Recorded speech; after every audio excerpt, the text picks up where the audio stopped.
That is a thing, but you know where he comes from? He's from Australia. Australia, Dan, what are you doing here? That's fantastic. Heck yeah, this man's excited for Artifact. What was that? Ah, okay. Sounds good. So, our man Dan from Down Under is coming in and fighting on some Artifact action, Bruno. How you doing, by the way? I'm doing great, man. Like, you know, there's pizza now, there's water, there's like a lot of stuff. People are having fun.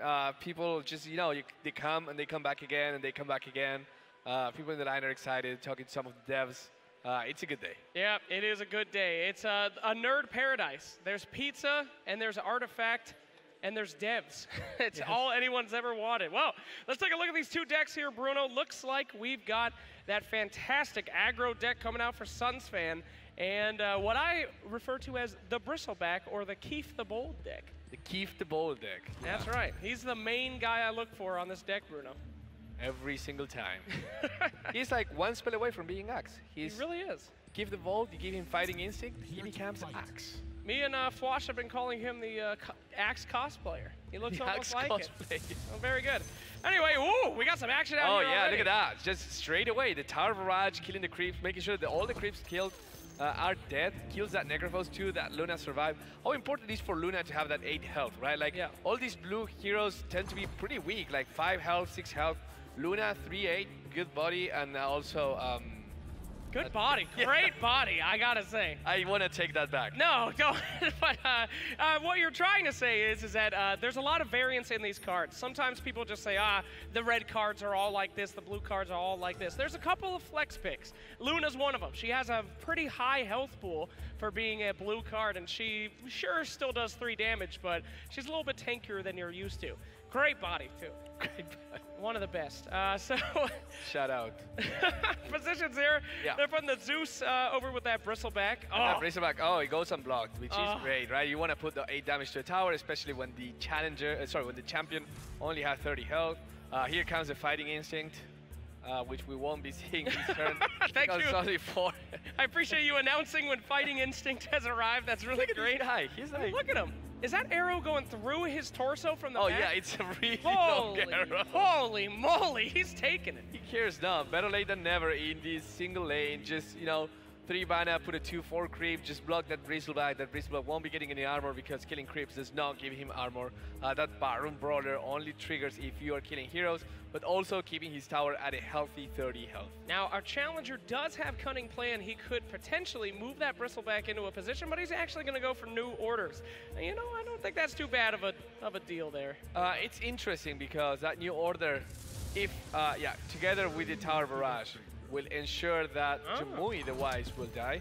However, it does keep the creep in front of the Zeus alive, which means that he will have to spend another blue spell if he wants to open that lane. Oh, nice shot with Frostbite right there. A very tricky spell. Does 2 damage, so it instantly killed that hero, and did a little bit of the zaps as well. Yep, and here, he said it's Keith the Bold's deck. That's right. This is Keith the Bold's lane. That's correct. And he could get a Stone Hall plate if he wants. Let me tell you guys, if you're a new player and it says Stone Hall, that's your jam. Yep. +1 armor every single round now, and Keith has become superior to Axe. Oh, 3 armor. Oh, the cosplayer has become the hero. That's like the Sven cosplayer that won at TI. That's right. The real Sven. The real Sven. He became the real Sven. Now he's trapped in Dota, playing games forever. Yep, every day he suffers and dies. Let's keep going on this lane up here. Ooh, SUNSFan putting a lot of effort to keep that first tower alive, Bruno. Yeah, not only alive, I think he just wants to take his opponent's tower here too. He knows, like, well, no matter what you put against a Bristleback, you're going to be in trouble. But if we can go wide enough here, if we believe strong enough that we can do it, and do it, that Crystal Maiden will be the sacrificial lamb. However, there's a lot of things going on for him, and the strafing run is drawn, and the strafing run is drawn because he drew 2 of them. Yes, very good. Ooh, a couple options here from SUNSFan. It might be a good time to play Disciple, but he's going to go ahead and beef up that Crystal Maiden, let her live 1 more round. Yes, and from 2-5 to 2-13, that is actually a big difference right now. The Crystal Maiden will be able to tank 1 hit of that Bristleback and not die, making sure that that Arcane Aura is alive and well, giving him free mana as much as he wants. Whoops, and there's the Zeus Zap. That is going to give him the open space to hit that tower for 3. I'm going to Yeah, enjoy ooh, what's nice. In exchange, there is a Heartstopper aura, and with that Arcane aura, using the spell will regen 2 mana from that tower, allowing him to play maybe an Assault Ladder. That would be pretty good. Crystal Maiden, a lot of people underestimate how good that +2 mana is, but especially in the early game when everything's pretty cheap, it allows you to get a lot more cards out there. So we'll see what he does. Now, if this were me, incorrect thing to do would be to play the Disciple of Nevermore, but I just like seeing all those X's pop up. So he will go with the Assault Ladders, thankfully. Yep. And we'll see how this goes. Assault Ladders is one of those spells that also feels a little bit underwhelming sometimes because it doesn't have an immediate impact unless you have a really open board. But once you get some way to open the way and just make holes in a lane, suddenly all that really adds up. And yeah, 1 strafing run and 2 strafing runs, that is going to be a really open lane. And the second Assault Ladder or the Disciple of Nevermore both could come here. I think the Disciple of Nevermore is actually more damage and might be enough for lethal to the tower. He needs 15. It's going to be even 4. No, it's not going to be enough. Why risk it? I mean, just put in that +2 and then let her go. The Disciple can turn around on you, but Assault Ladders are always safe. But that was a ton of damage from those ladders, Bruno. Yeah, and he has abandoned this lane, and he's also running out of cards with just 1 card in his hand. But those cards spent were well spent because now he is in a commandeering position in that second lane. Has enough tools to actually go back to that first lane and start creating a mess with that Heartstopper aura as well. Yeah, we didn't touch too much on that, but the Heartstopper aura, very strong. Going to be doing 2 piercing damage, which goes through armor in that first lane, so every time that a hero is deployed in there, they're going to be a little nervous. Yep, and with that, Keep the Bolt goes to 4 armor now with that Stonehold Plate. I think this might be the time where you actually want to keep that Town Portal Scroll to get him out of there and put him in the first or the second lane. Where you need to take something else because that tower is already yours. Now, Bruno, you got a lot of experience in this. Me and SUNSFan, we call the TP scroll, it's just an insta-buy. You buy it no matter what. If it's there, you get it just in case. You agree with that, or you think you hold off? I think that if your deck has Blink Daggers, then it's not as necessary, but if you are not running Blink Daggers in your deck, you probably want that TP scroll because the last thing that you want right now in this situation would be Keith trapped in this lane after you took the tower. Yeah, it's pretty difficult in Artifact to move heroes from lane to lane. That item, Blink Dagger, is one that can do it. Having your heroes die is another way, but TP Scroll does a lot for repositioning. So high value item. Oh, look at those double arrows. Oh yeah, that's what you want to see. Them blocks, and SUNSFan only being able to buy a short sword with Disciple of Nevermore will draw a conflagration at tested ground. The conflagration from the challenger will come in and kill one of those creeps, also collapsing that lane and getting everything a little bit more together. Absolutely, and I've seen a lot of X's coming up here, Bruno. Interesting what he's going to do. He could put his own conflagration. Ooh, almost that was got it. good. That was pretty close. One of my best. In a different lane, or he could just do something stupid and go Disciple of Nevermore. Come on, SUNSFan. I don't massive think damage wants to do that, but that conflagration, even in this same lane, would be pretty good because not only would it kill the Luna, would also put Zeus in a position where he could die. And now, oh, look at that! Oh, what an arrow coming out for SUNSFan there. Yes, and forcing him to maybe use that Traveler's Cloak or that TP Scroll to save that Bristleback if he wants to. Remember, if Bristleback kills the Crystal Maiden but dies himself, he does not get the bonus armor. And here we go, the Fighting Instinct. Yet again, that card is just making plays all day. Oh, countered by the short sword. Wow. It's a real battle of the titans between Short Sword and Fighting Instinct. The greatest cards in history. This is like the matinee fight, you have the big card match at 10 p.m. and we start at 2 p.m. Short Sword versus Fighting Instinct. Woo! All right, we do see, oh, nice. Cleave is always a good thing to have, especially on a heavy hitter like Bristleback that you expect to be in the lane for a while. So dealing a lot of damage here. In fact, if we can see this Ventriloquy come out, he can actually kill my boy Jamoy. Jamoy the Wise. He would kill Jamoy, but he would make the Crystal Maiden survive. Actually, no, you're right, because of the static field that also adds 1 more damage to the Crystal Maiden. Killing everything, setting everything up, and now I think that's where you want the conflagration from lane 2 to lane 1. And no doubt about it. Just those 2 things, making sure that there's no way that you can react with the TP scroll, there's no way you can react with the healing salve, those two heroes, those two blue heroes are dead. And how important is that when there's so many blue spells that are really scary right now? You have Eclipse, you have Echo Slam, you have Thunder Ghost Wrath. None of those will be available because that conflagration will take them away. That's correct. And this tower is looking pretty won as well for our challenger. Go ahead and put in the red mist, boys, but it's kind of something that a lot of Artifact players do is prioritize getting rid of those blue heroes, especially later in the game. It's okay to keep them alive forever, but as the mana increases to 7, 8, 9, those blue heroes are just going to keep getting better and better. So TPR boy, keep the bolt out. The damage is already done. And Challenger moving him into a better position with that TP scroll. Yeah, he definitely needs some more heroes in that lane, that first lane. There are 3 of them, but 2 will die straight away as soon as the lane begins. Yep. So trying to fill some of those holes, trying to make sure that there's no big damage potential coming from SUNSFan in that lane. Can he really? Ooh, I guess. I mean, what? It stinks that he has to put 2 of his red heroes in the same lane. It's something that you never really want to do. You want to spread out the colors a little bit so you can use different spells in case you need them. But at this point, might have to do that one. And both those heroes have more than 2 armor, which means that that improvement on the tower, the conflagration, will do no damage to either one of those red heroes. So basically useless. Yep. On the other hand, having 2 red heroes in the same lane is not the worst thing in the world, because next turn, Time of Triumph could come online if he gets to 8 mana and has that card in his hand, being able to just put more pressure. You want as many heroes as possible, and this is sad. See, this is what we're talking about. Whew.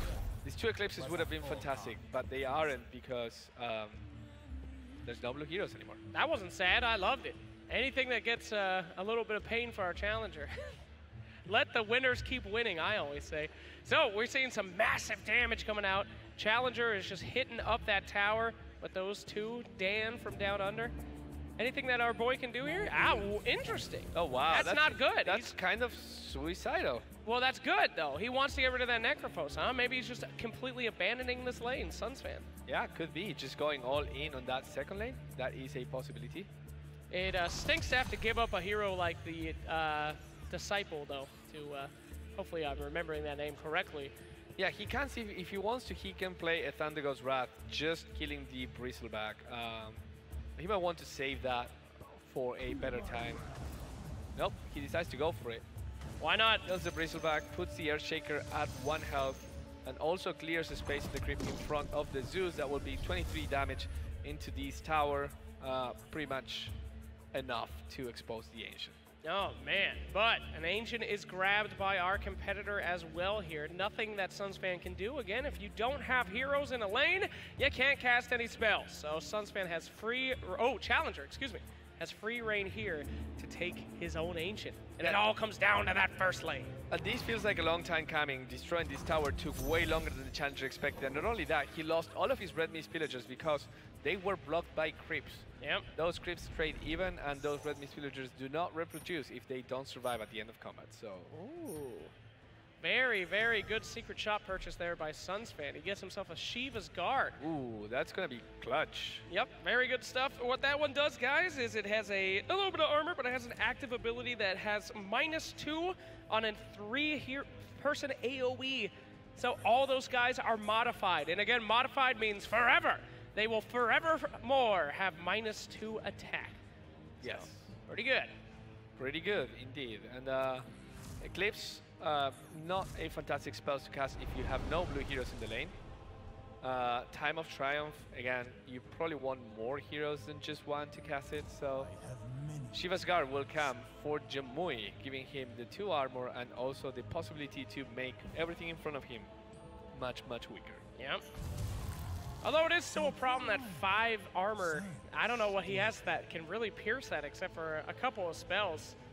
But Steam Cannon always helps. Oh, yeah, sure. That'll be coming up soon. Yep. I think you might be considering, do I strafing run here and put 4 more damage into the tower? That's also another possibility. And the Time of Triumph comes. Time of Triumph on a single hero, knowing that he has another one in hand, so he can actually be a little bit, you know, what's the word? You know, he could just throw him out there. Overzealous, yeah. Overzealous, careless with his times of triumph. Thank you. But at the same time, you know, It's not the optimal thing. It does buff every single hero in that lane, whether they're red, black, blue, or anything in between. Yep, sometimes one hero is fine. Here we go, Eclipse, baby! 1, 2, 3, 4, 5. Oh. Went with a little bit of a 50-50 there. One of the heroes could have survived, but he gets a good Eclipse, cleared that out, and now he has an open board against those assault ladders. I think SUNSFan might not be too concerned about that Eclipse because he doesn't want to put 2 heroes in that lane anyways. He wants to have maybe just one to make sure that he doesn't lose the game there, but his tower is at full health, and he's not going to take the throne anytime soon. Sure, and there you can kind of see the weakness of blue heroes. I mean, sure, he killed everybody in the lane, but he's got 2 damage. He does as much as a creep. So having that open shot at the Ancient doesn't really mean as much as it would for SUNSFan. Yeah, also the challenger, forgetting that he has the Potion of Knowledge, or trying to keep priority, one of the two, but keeping the priority for that first lane might not get him much right now, unless he draws some cards like Duel or Berserker's Call. He won't be able to do other than maybe a second time of Triumph. Sure. All right, here we go. Now, we are going to see if he's just going to stack up all of his heroes. Oh, yeah. No. The super time of Triumph is about to come out here in the first lane. Now, in case you haven't seen this spell before, Bruno, what does it do? Well, Time of Triumph gives you 4.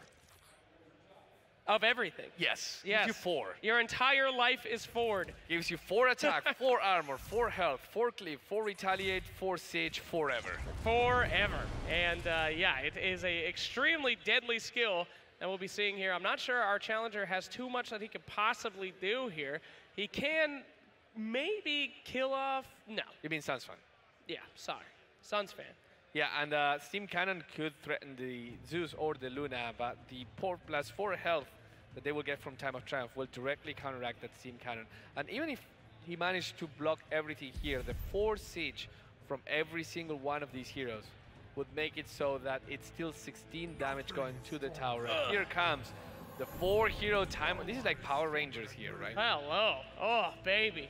There's really nothing that can be done here. Maybe a shot can be taken. You can block a little bit of damage, but when it all comes down to it, a hero must die. The 16 is just How do you feel about 14 armor Keith the Ball? Who's the axe now?